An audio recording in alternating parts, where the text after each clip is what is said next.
It would be more appropriate if we called my wife Alice. Our relationship has lasted 15 years and we did grandchildren, a 14-year-old son and a 12-year-old daughter who've been married for 15 years. We met at college when I saw Alice. She was the most beautiful girl in the class because of her standing licks. Despite the fact that I was a shy boy, I also liked Alice, so one day I decided to tell her my feelings since I was running late. One of our classmates was also interested in her. So I went to her, I told her how I felt, which was not what I expected. But she responded well and we began dating, fell in love, married, and I thought it was the beginning of a wonderful relationship. During our time together, we did a lot of stuff together, talked a lot, and we communicated constantly about everything that was troubling to us. Both of us had successful careers, which we supported each other. And along the way, we also had a great love life. Maybe not as often as we did when we were younger, but just as passionate. I started a small landscaping company that employs 75 people after graduating from college. A few years ago, she's also working in a computer software company for some time. She's been working from home quite a bit since COVID and she does a lot of things from home. My wife and I have been discussing my easing out of the day-to-day operations and her doing part-time so we can spend more time together and travel, etc. Looking back, there was no red flags that I have read so much about in the past. There was no weird texting, no guarding her phone, no clothing changes, no unusual behavior, or no nights out with people from work. The only time that she went out was with her friends and family. And the next day I would hear from someone, "How should I have gone with her?" But I wanted her to go out without me as I enjoy being by myself doing stuff in my shop by myself. There was never a time when she wasn't home early. The fact that I was blindsided is an understatement of the magnitude of the situation. 1 month ago, she started working overtime at her company for about 4 hours after office hours, which was the beginning of the real problem. The problem was that she was very busy in her office even though she did not have time for me and the kids when she came home at night, around 8 or 9 o'clock. She went straight to bed after having dinner when it was our anniversary. And a weekend, I decided to surprise her at her office. Pick her up from work, and take her out for a romantic dinner to celebrate our anniversary. I arranged everything for dinner with a table booked, music arranged, etc. I left work early in order to surprise her. As I approached her office, I saw that she was leaving with her boss. Her boss was holding her in his grip and my eyes could not believe what I was seeing in the car. They sat down and drove away. It was impossible for Alice to notice the fact that I was behind her at all. In the meantime, I followed them in the car and after a short time, they reached a hotel and got into their room as I slowed down and contemplated whether this really happened. I could not believe it was Alice. Somehow I managed to make up my mind and headed to the room where they were after 10 minutes of waiting. As soon as I knocked on the door, I both opened the door in just this underwear. He was standing at the door following my assault on him. I moved into the room and closed the door behind me. Alice was lying in the bed naked. When I saw her, I stood there for a second and yelled at surprised as a result. She was covered with sheets. Alice started screaming, "My God! My God!" It wasn't long before her boss started searching for his clothes on the other side of the bed. I don't know why, but I beat him and my wife is crying.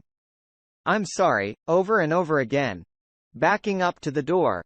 I stood there looking out and I saw that he was in his underwear next to the bed. As I pulled the big easy chair out of the corner, I pulled it over to the door and sit down on it. He asked for his clothes and I say no. He started to work towards me. As of now, I am in a good physical shape. 61 to 30 years of going to the gym and working in landscaping have seen that, and I look at him and say if you get any closer, it is not going to end well for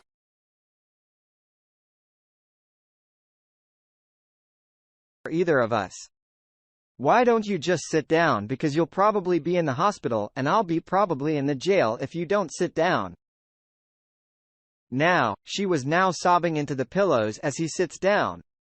There was a period of uncomfortable silence before he asked what will happen.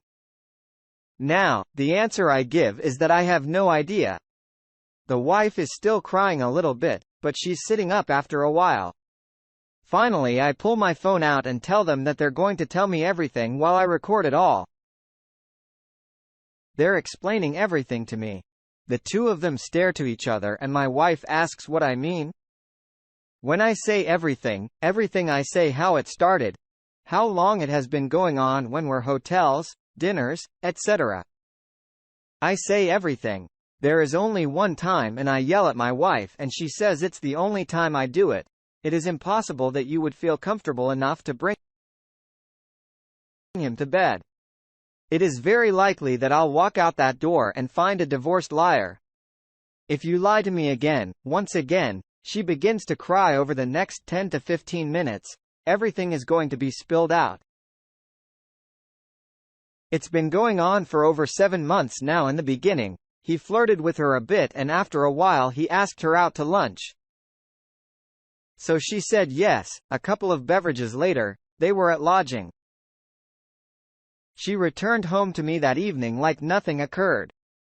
She swears that it was killing her and she needed to tell me, however, did not know how keeping it going would not have been as easy as it would have seemed. There was even a convention. They went to work for that. I used to go to with her for a week long ago in order to explain the change in company policy. She told me that spouses were no longer able to travel. I put my phone away and there was a lot more silent.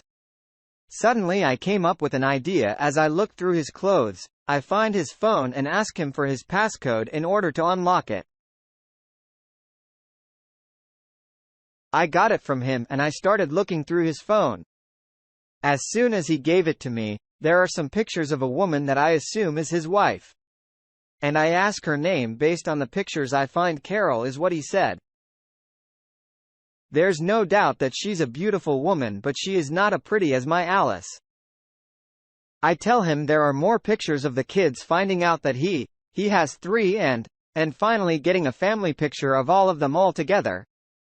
I held up the phone and said, "What a beautiful family. What did you throw it all away for a tumble with my wife?" It applies. What do you mean by throw it all away? I said, do you really think Carol isn't going to find out about this? He asked, how is she going to find out about this? I responded, I'm going to call Carol right now to let her know about this.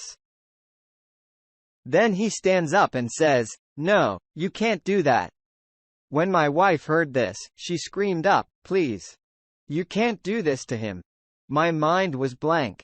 Can't do this to him. You've destroyed me, our family, our future, and broken my heart. And now you were worried about him. I'm shaking again, trying not to let her see me cry again, but I'm unable to hold together anymore. I fall back on the chair and start to cry. My wife tries to approach me, but I look at her and say, stay away from me. After a while I calmed down and looked at his phone again. He again says, please don't. I beg you. I swear, I'll tell her. Yeah, right. I reply. He's standing there pleading with me not to, as I find her number and decide FaceTime would be even better. She answered in high sweets, looks surprised and says, who are you? Is my husband? Okay. He is okay now, but he'll not be in a moment. I flip the screen to show him standing near my wife's bed and say, I believe you know him. The room he's standing in is a hotel. I caught them, both of them having my sincere apologize. Go out to her and I'm really sorry for how I handle things. The moment she started crying, he tried to comfort her by saying, honey, I'm so sorry, I can explain it all. It was just one time, etc. I told her not to believe a word. He says since this has been going on for over 7 months and I spent the last 15 minutes recording all the details they were willing to share. I told her I was going to send her my number message. She should send me her email address and I will send a video to her via email immediately after giving him the phone. She told me to tell him there will be a bag outside when he gets home. And if he tries to enter, she will call the police, and hung up after he gets dressed. I toss him in his clothes and he leaves. After getting dressed, only two of us are left now. And that is me and my wife. As she looks at me, she begins to cry and says she is so much. She never intended to hurt me. So can I forgive her? It didn't mean anything after all. It was then that I looked at her and told her to come home as soon as possible and pack a bag and get the hell out of my house. After returning to the house, I told the kids that they should go to their friends right now as I did not want to disturb them. Suddenly, as I sat on the couch, pouring myself a drink, she came over and started towards me. I told her to stop and she stabbed when she asked me if we should talk about this.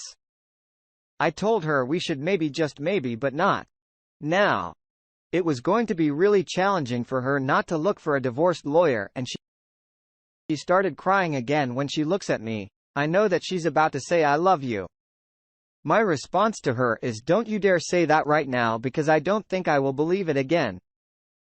More crying as she turns and walks away from me as I stared at her crying, as she walked out the door, my entire life being taken away from me. I broke down and fell to my knees. I was shaking uncontrollably and sobbing uncontrollably. I don't know how long it took for me to finally sit down and call my best friend because I was still in tears. The moment I tried to speak, I started crying again and I was unable to get the words out. He asked what was wrong, but I was sobbing nonstop when he asked if I was at home. All I could do was grunt yes and tell him to please come here as soon as he could. It's been 30 minutes since he was at my house and I am still in tears. After that, I give him my phone with the video up and he proceeds to watch. The situation was too much for me to handle. So I poured myself a drink. He came into the kitchen and took my drink and dumped it, saying this isn't enough to help you. He told me I couldn't stay here tonight alone during the course of that night. He stayed with me. It was a night when I drank a load of alcohol that night. So I was unable to recall the next day. She came to my house crying and begging to me to forgive her. However, it was impossible for me to forgive her. She had broken my trust and she had killed my love for her. She was kicked out of the house and the door was shut down on her bloated face. The following day, we met with a divorced lawyer and filed for divorce as well as for child custody and support. The truth is that I don't seem to care where she goes or what she does. I just hate the bloody woman. She destroyed my life and the lives of my children as well. It would be very difficult for the kids if they had to live without their mother. But I couldn't let them live with that characterless